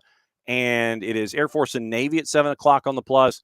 Marquette and Milwaukee is your last matchup and that is at 8 o'clock on the Plus. So it's a lot in the 6, 7, and 8 o'clock hour. 3 and 4 o'clock is your college action today.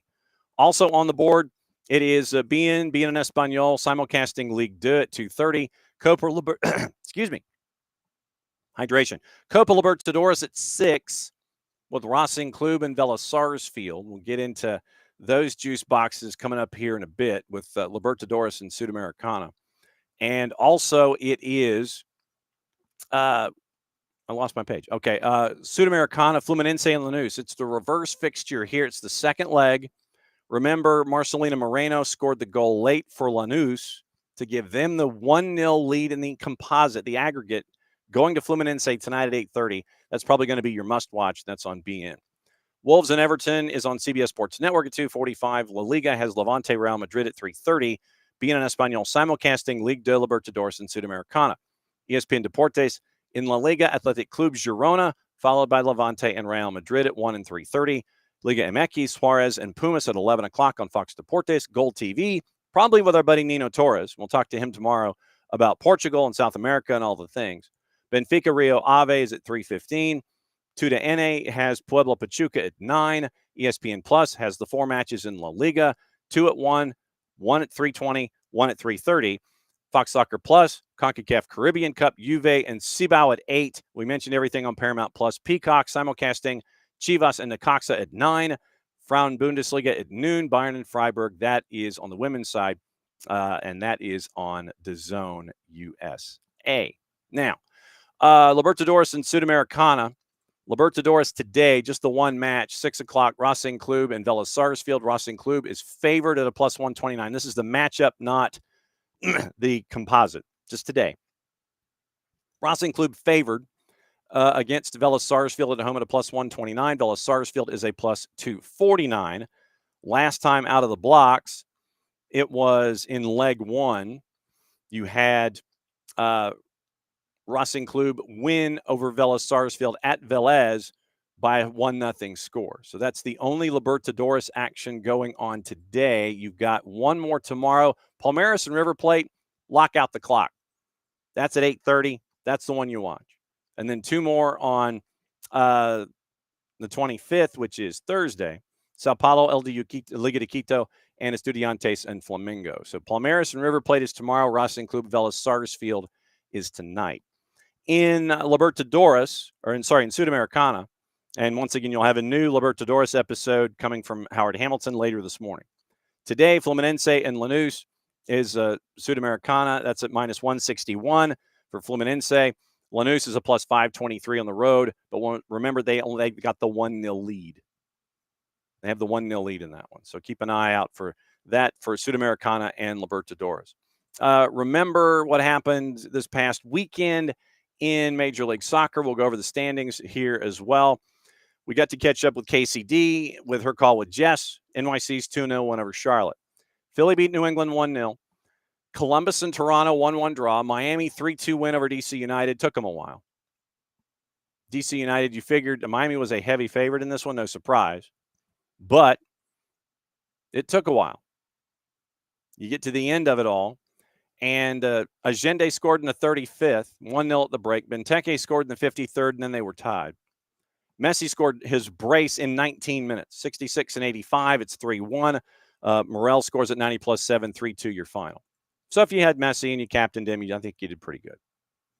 So with the 3-2 win with Miami, we talked about the standings on all the chaos going on in the East. We'll get into the rest in a sec. Red Bulls 2-0 over Montreal. Purple team 3-2 over Nashville in a shootout. Dallas 3-1 over Colorado. Houston 1-0 over Portland. Vancouver 2-0 over Kansas City on the road at Children's Mercy. Chicago a shutout at Minnesota 3-0. Cincinnati in a back and forth over LAG 3-2. And in that one, Cincinnati getting the big win late. Echenike scored in the 10th. Brenner scored in the 22nd to make it 2-0. Paintsel scored in the 39th to make it 2-1. Parente ends up with a red in the 51st, so LAG has to play the final 40 with only 10 men. Brenner scores in the 88th to make it 3-1. Cuevas scores at 90 plus 1 to make it 3-2, and that's your final. Big win for Cincinnati on the road at LAG. Once again, it goes back a day past the point that I want when it looks at the final scores. All Caps over San Jose 3-1. And it was a big day for a call-up for All Caps, where you end up with a goal by – you end up with, a brace by McSorley.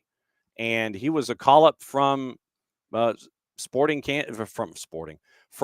Caps too. Brendan McSorley got a brace wearing number 80. And 80 got a brace on you, San Jose. Chicho Arango got a PK in the 31st, but McSorley scored in the 10th. Arango scored the PK to tie it. McSorley scores before the half, and Marcel Hartel scored. So all the action was in the first half. St. Louis got 3 in the first half, 2 from McSorley, 1 from Hartel. Chicho Arango a PK. Nothing in the second half, 3-1 final. Big win for All Caps to put some sugar in the gas tank for San Jose's plans in the Western Conference. And then you end up on Sunday, 2 games, Austin over Seattle 2-1. We'll talk to Nico Moreno about that on Thursday. And LAFC with another Boanga hat trick beat RSL in the reverse fixture 4-1. And that was pretty much insane with just how lightning quick LAFC could be dangerous. And look at LAFC in the playoffs in the Western Conference. Really do. Yeonmin Son has made that much of a difference. So right now in the East, Columbus is your 8 at 50 points. Chicago right now is at 45. Red Bulls are the only ones chasing them at 43. Eliminated New England, Toronto, Atlanta, DC United, Montreal. In the West, San Diego's in, don't know where, 57 points. Vancouver's in, don't know where at 55. But they also have 2 matches in hand. Minnesota, 54 points, 31 matches. LAFC, 50 points, 29 matches, so they have 2 matches in hand. Seattle's at 45 points. Austin, 44. Portland, 42. So that group 5, 6, 7 have all played 30. Colorado at 39 points, 31 matches. Dallas, 37 points, 30 matches, so match in hand. Houston's at 36. San Jose's at 35. Salt Lake is 34, match in hand. St. Louis, 28, still mathematically alive with 31 matches. Kansas City and LAG have been eliminated. So you have a couple of groups. You've got the 1 through 4 group in the West with matches in hand. You have 5, 6, 7, and then you have Colorado, Dallas, and you want to include Houston, San Jose, Salt Lake. You've got 5 teams, 5 points trying to get into the 8-9 or stay at the 8-9. So that's where we are in Major League Soccer. As promised, it is the bottom of the hour. And so it is time to catch up on a really cool conversation that we got to have yesterday. And in the beginning of the show, I tried to let you know about the size of Mjallby in Sweden as a township. It's about the size of Tifton, Georgia. And Tifton is not a large town. So how did I phrase it? Population. The population was what I did. So population. Georgia City's by population, 17,430, just to give you an idea, is the township in and around Mjallby. That would put them as the 74th most populated city in the state of Georgia. Brazelton is 17,390, Grovetown 17,843, outside of Augusta. But that township and that town have Mjallby AIF, once again, 51% owned by the fans. That is a league rule. And they are 8 points clear, 6 matches to go to get the title in the top division in Sweden. So we caught up with their head coach to find out about this run that they've gone on, and it has been an amazing run so far this year. Here is that conversation, and it was an eye-opener. It was a hoot. Once again, we catch up on what life is like for Mjallby AIF these days in the Allsvenskan. And now it's time to get our education on everything Mjallby, and to do it, the head coach, Anders Torstensson. Coach, thanks for dropping by and letting us in on a great season for you over there. Thank you very much. Glad to be here. This is your 3rd time as manager there. For someone who hasn't seen what's going on, doesn't know anything about the league or the town or anything like that, how would you best describe what is going on there in Mjallby with what is going on with the team and the town and the franchise and everything. How would you describe what's going on? I think I have to start to describe the area. The whole community municipal is about 20,000 inhabitants, but it's worse than that because the club is based in a village with 800 inhabitants, and the name is Mjallby AIF. I came from another village with about 5 minutes away with about 1,500 people living in it. So it's a very, very small. I think we were the smallest team in Europe to have a team in the top league. And this year we're not only in the top league, we're leading it with 8 points with 6 rounds left to play. If you and I had talked before the season started, and I had told you that you would be 8 points clear with 6 matches to go, with everything that you just discussed about letting everybody in on what Mjallby is, what would you have told me then? I've got that question a few times, and I'm not, to be honest, I'm more glad than surprised, because we have a lot of players and a lot of staff members working together and really got things going. So last year we finished on 5th place, and we really set our goals high this season. So we've been working very hard towards that goals, but so I'm not surprised, but as everyone understands, a lot of boxes have to tick in to make that happen. So I'm a little bit surprised, but very glad. I mean, you've only lost once in the first 24 rounds. That in and of itself that's pretty strong, that you've only lost one time. You've drawn 6 of the 24, but you've only lost once. What is it about the mentality of the club that drives them forward and continues to chase after results to where you've only lost once in 24? Mjallby has always been a club known for kind of a tough players, hard to meet, always fighting until the game is over, and we actually still are. But I think we did a great job, because we sat down with the whole team in the start of 2024 and really discussed and wrote down our core values. And I think they are a part of it. So we got it on paper, and we agreed we never give up. We fight for each other. We take responsibility.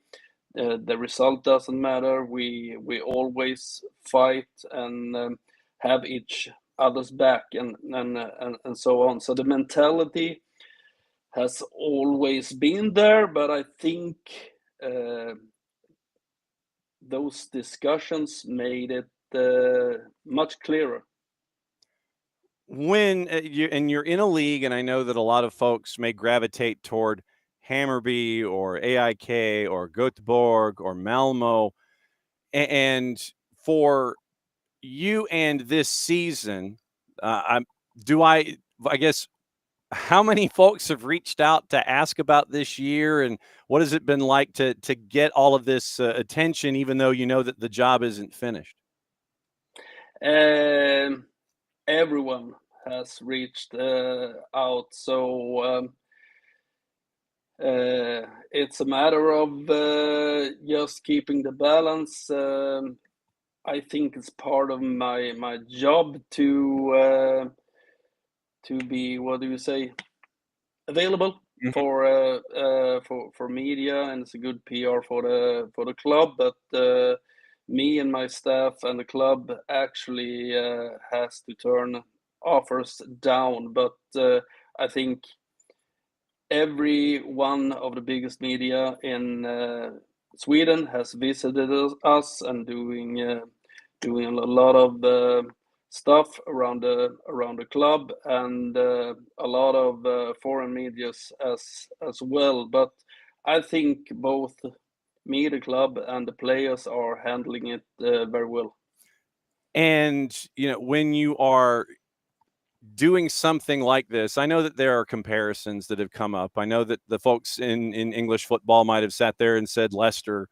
I know that some folks might have said Bodo Glimt as a comparison. But with this being your third time as head coach, what has it been like for you to see, I guess, the growth of the club, to where the first time you were there as manager, you might have seen something happen to where, okay, I know there's growth here. Second time, okay, there's more growth. I've seen it grow. Now there's more. And this third time, how different is it than your other two to see where things have gone to where they are right now? Does that make any sense?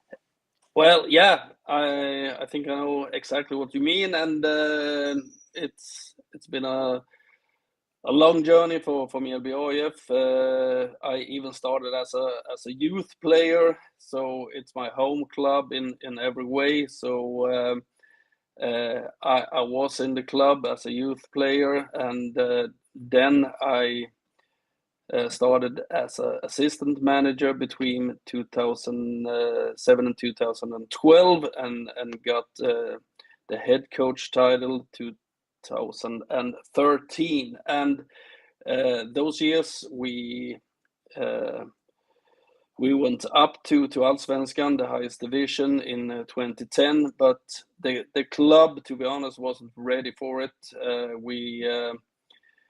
We have almost every player were semi-professionals, working or attending school besides the football, and we had to train late afternoons, and we weren't equipped in any way to really fight. So the club were always saying we have to grow into the Allsvenskan costume, but we didn't have the muscles to do it. And after that, I went back 2021, and I've been observing that from 2016, where the club almost were relegated from the third tier, one game away, it started happening things, and then the whole club actually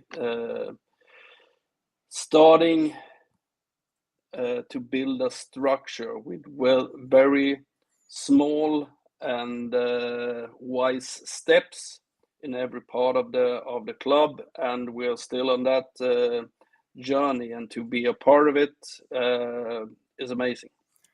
So how do you think that Mjallby is wearing the Allsvenskan outfit now? Does it fit better? Is it still a little tight? Is it still a little loose? How does the outfit feel for Mjallby in Allsvenskan now? Nowadays it's good. I think we can compare our whole organization with the medium Allsvenskan teams, not with the big ones as you mentioned, but the next challenge is that we're looking to play out in Europe, and that's another outfit to fit into. When you are trying to bring players in to be a part of what you are trying to grow, how much convincing do you have to do? Because players may look at the size of the principality, they may look at the size of the stadium, and they may sit there and go, okay, well, that's too small for me. I think I can do better. When you're bringing players in, what are those conversations like about attracting them to be a part of Mjallby? Let me put it this way: to 2 years ago, we had to be very convincing because we couldn't pay the highest salaries. As you mentioned, it's not a very attractive area outside the football, but we really nowadays are a benchmark for developing young players, known for our quality and develop young players. We have also a better economy, which means that we can offer at least a medium wage for Allsvenskan, and we definitely have a very good atmosphere in the team, and the guys, they are amazing, welcoming new players, getting them into the group, taking care of them on the pitch, outside the pitch. So that's a great value for many players as well. Now, if I remember correctly, each club has to be at least 51% fan owned. That's still the case? Yeah, it is. So what is it like to have that dynamic as a part of this whole thing, where you have the fans that are rabid, live, love, die, day in, day out? What's it like having that as a part of this dynamic as well, where the fans own at least 50%, 51% of what's going on?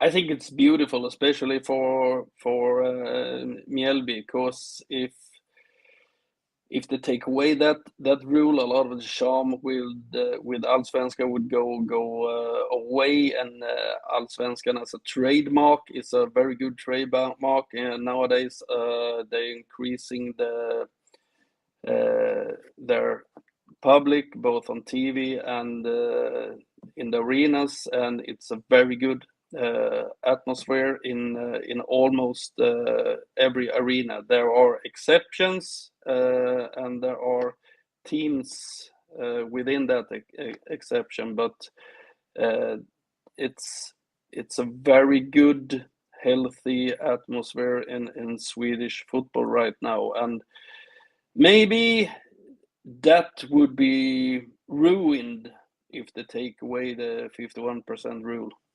Anders Torstensson, manager of Mjallby AIF, right now at the top of the table in the Allsvenskan with half a dozen matches to go, on the verge of something that could be very, very special. It is special to this point, without question.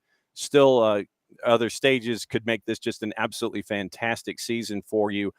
You know, when you look at the half a dozen matches to go and you're 8 points ahead of everyone else, let's if you were to complete this journey, what would it mean to the club, the region, and to you and the team if you complete this journey with what you would like to accomplish in it? Well, I don't really like to speculate about that, but I will give you an answer anyway. It would be amazing, historical, not only for the club and the region. It would be historical in Swedish modern football as well, but I don't like to think about it. I care about my mental health. Yes, you got a game. You got a game in 6 days that you got. Exactly. You got a game with a Brahma, I believe. Yeah. In 6 days as we're talking. So you got to focus on that. Exactly. And the team too. Yes, and I mean it is. How do you keep your wits about you with all of this attention? Seriously, how do you sit there and divide yourself into like 3 or 4 different people to handle all this stuff? No, I think we have had the same plan, the same structure, the whole season, and I'm very convinced not to change that, because I think the daily routine, the daily work, the daily scouting, the daily focus of against the going up to the next game is very healthy for the players. We have never addressed our position in the table, not in the beginning of the season, not now. We're only addressing the next game, and I think that's a very healthy focus to have, and I also think that are helping the players to just let the speculations fly by and focus on next game. Let the speculation hang out with folks like me. We'll do all the speculating. Yeah, that's your job. I understand it totally. So, I mean, no scoreboard watching, no looking at the newspapers and the standings or social media or anything like that. You've just completely and totally, you and the team have just completely said, nope, that's over there. We're not looking. Yeah, but I'm very sure that everyone is looking, but we don't address it in the team. We don't address it at our arena when we're together at all. But no one can miss it. But it's about we can't do anything about the speculations. We can only, as I said, have a focus, be 100% focused on our next game and perform as well as we can do. And after that, we have 5 games left. So when you have questions, when you are going through your day and you've got a question about what's going on, dealing with external factors, dealing with folks on the outside, dealing with the day-to-day, with everything and all this attention, do you have folks that you lean on to answer those kinds of questions? Like, hey, I need some help dealing with this, or this. Do you have folks that you can lean on in this situation? No, actually not. And I've not came to the point where I think I need it. I'm not that busy that I can't squeeze a chat like this in. And as I mentioned in the beginning, I think it's good PR for the club, and I don't mind. So, but we're a very small organization, so we're taking care of business anyway. So when you're not working in football, did I see this right, that you're a school principal? I'm working full time now the last 3 years, but I have had years where I combined being a soccer coach with principal or headmaster full time. How does being a full-time headmaster, how does that help you, or how did that help you, or how does that help you in being a full-time now football manager? How does one help with the other? I think you can take experience from that part into the other. In some ways it's very similar, because the last 10 years I worked in a very, very small school. I think you call it like upper secondary high school. It's teenagers from 15 to 19 attending, and I'm coaching the teachers, and the teachers are delivering to the students. And of course there can be problems, mental health and all that. And if we compare that to football, many things are the same. I'm coaching a staff, and the staff coaching the players. Of course I do too, and the same problems can surface in a football squad as well. So I think I have a little bit broader experience thanks to my years as a headmaster. And in looking at the roster, there is a blend of Scandinavian and talent from the African continent. What is it like to have that blending of cultures and personalities when it comes to this squad? Well, it's refreshing, I think. So, but they are great personalities, and it's nice to see different cultures get together. But I don't think about that much, because they are first and foremost soccer players and delivering good on the field. And everyone, of course, no matter where they come from, has their own personality, and they're charming guys, all of them.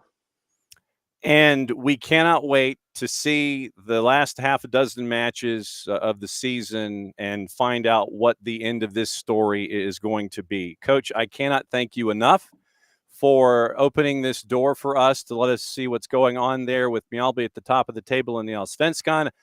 Fantastic run so far. We wish you nothing but the absolute best, and we want you to run the table, and we will be keeping an eye on you. And if it's okay, we'd like to check back in every once in a while and see how you're doing. Yeah, please do, and thanks a lot, and thank you for having me.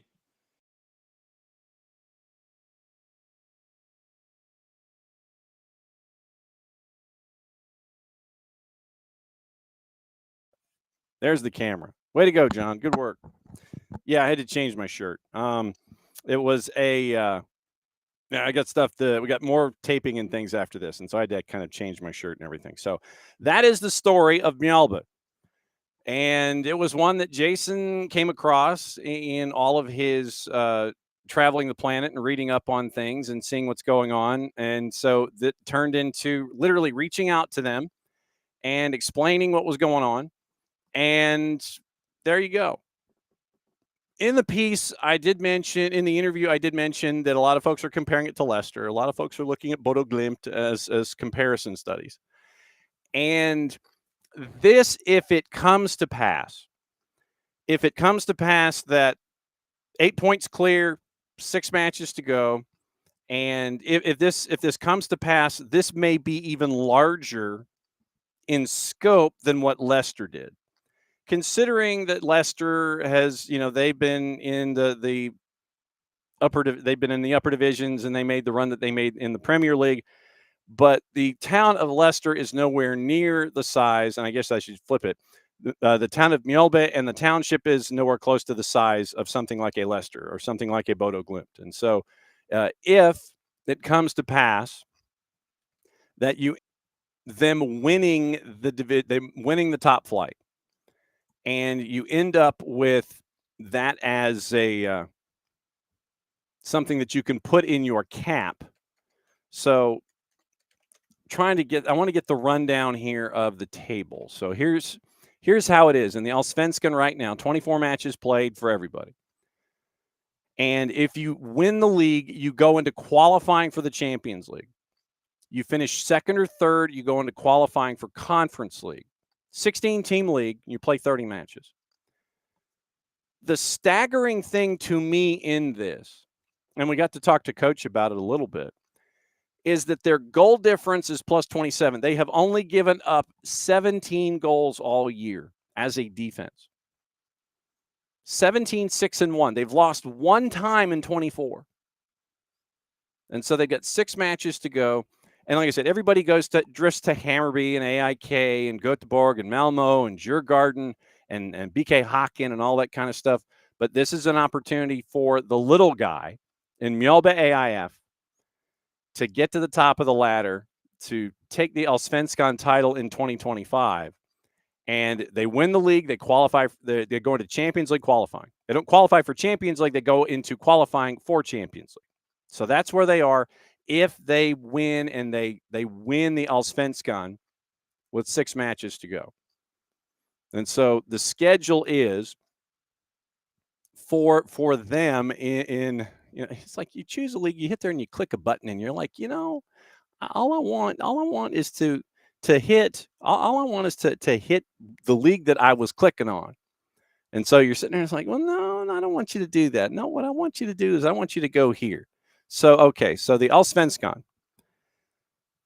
Last time out. So next matchup is at 8:00 on the road at Brahmapoikarna Sunday morning. They have 2 matches at 8, 2 matches at 10:30. So Mjallby is taking on Brahmapoikarna, 8 o'clock Sunday morning, our time. And so that's the next match here in the grid. And you look at the table, and I have to go back more than one click considering it sent me to the aggregate schedule. Brahmapoikarna right now is 9-2-13. Half as many points as Mjallby right now. So if on Sunday morning our time, 6th match ends up as a win, they go to 60 points. And then it would be anywhere from 8 to, they would be anywhere from 11 to 8 points with 5 matches to go. So the numbers would keep going, but it's going to be tough on the road.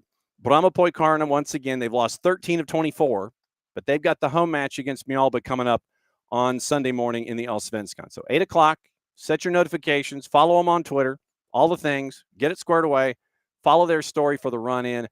And I can't thank them enough. Literally reached out to them and we're like, hey, we want to talk to you about your story. And they're like, hey, here's the coach. And we figured out the time difference and caught him just before dinner. So something else to add to your stacks. Following the Swedish First Division and stories like Mjallby AIF. So we'll be keeping an eye on that in addition to everything else. And if the desired result happens that we're chasing, then we'll circle back and find out. We might just circle back anyway, regardless of the result, and find out what it means to do something like this. And this is the league where you had a derby suspended after fans threw 3 smoke bombs on the field. And the Swedish FA is not considering VAR. This was last year, this time. So they don't have VAR. There were objections and opposition to the technology. And remember, you had 51% at least of each of the franchises owned by the fans. So they don't have VAR in Sweden.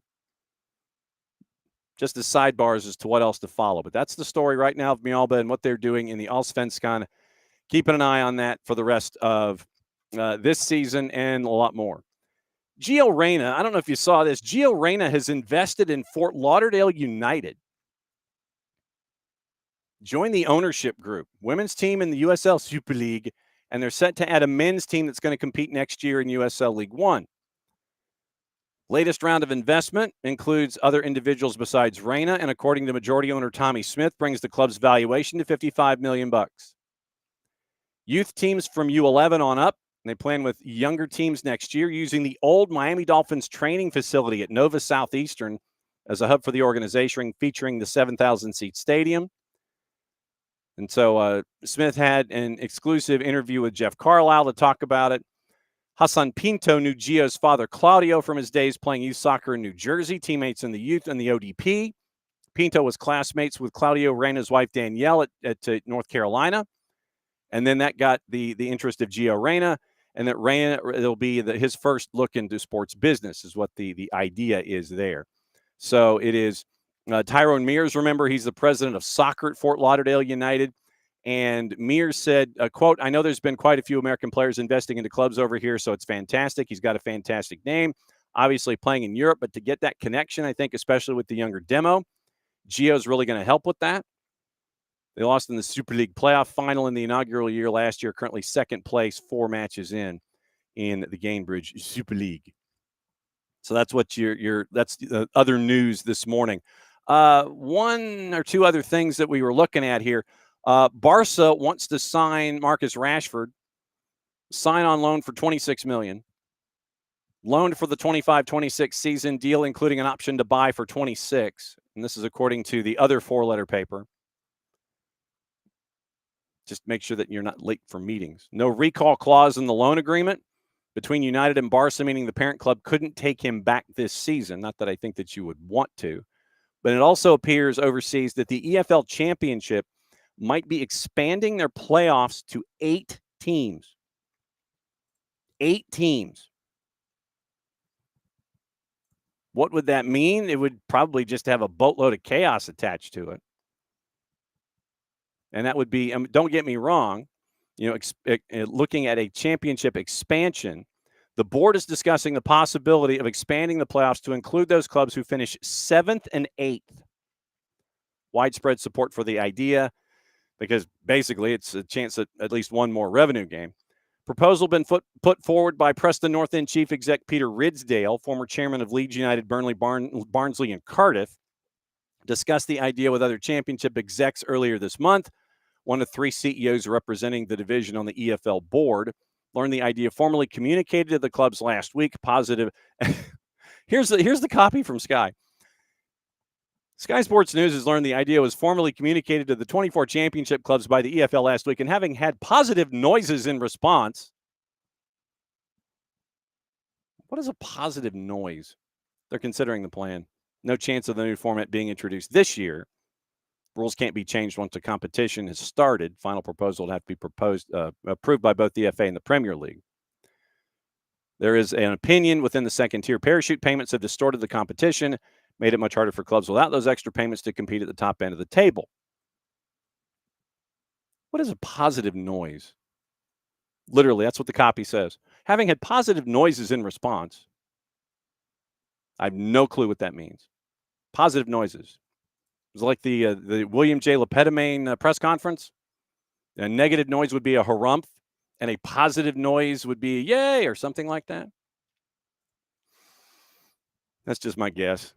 Anyway, that's and apparently Harry Kane can come back to England because there is a $57 million clause, or at least a payment. You sit there and you walk over to Bayern and drop $57 million in their lap after this year. You can have Harry Kane come back to England. So people are keeping an eye on that too. That is another round of SDH AM. Tuesday Thoughts. Thanks to KCD, Kacey White, for dropping by to go on and talk about anything and everything. Wonder Twins calling the match in New York. They're getting ready also for Charlotte coming up this weekend with Montreal. The NWSL, the Ballon d'Or, the SEC, all the things in Major League Soccer, catching up with KCD, all the news and everything, getting you ready to watch what's going on tonight. And then we cannot thank our friends at Mjallby AIF enough to let us know about the story that's going on in the first division in Sweden. We'll keep an eye on that as the season continues with half a dozen matches to go. History that close. We're keeping an eye on it for the next 6 weeks and then some. Thanks for hanging out with us for another go-round of SDH AM. Back at it again tomorrow, 9:05. You'll hear from Jose Silva. You'll hear from Javi Armas. We'll get you ready for Atlanta United 2 and Chattanooga FC. Chris Nugent's going to be joining us about 10:45 tomorrow. So that'll be when we get to catch up with him as they're getting ready to lead Chattanooga and head down I-75 to take on the Twos at the Fraction. 7 o'clock pregame, 7:33 kick tomorrow at Fifth Third Stadium. Home finale regular season. Big game for Atlanta United, too, as they try to get closer and closer to the 8th spot in the Eastern Conference. We'll talk about it a lot tomorrow. As always, thanks to all of you folks for hanging out with us as you always do. Back at it again in a little less than 22 hours. So, mucha plati, all play it safe, and since it is the end of the show, it means we get to do this. Back at it again tomorrow. See you later.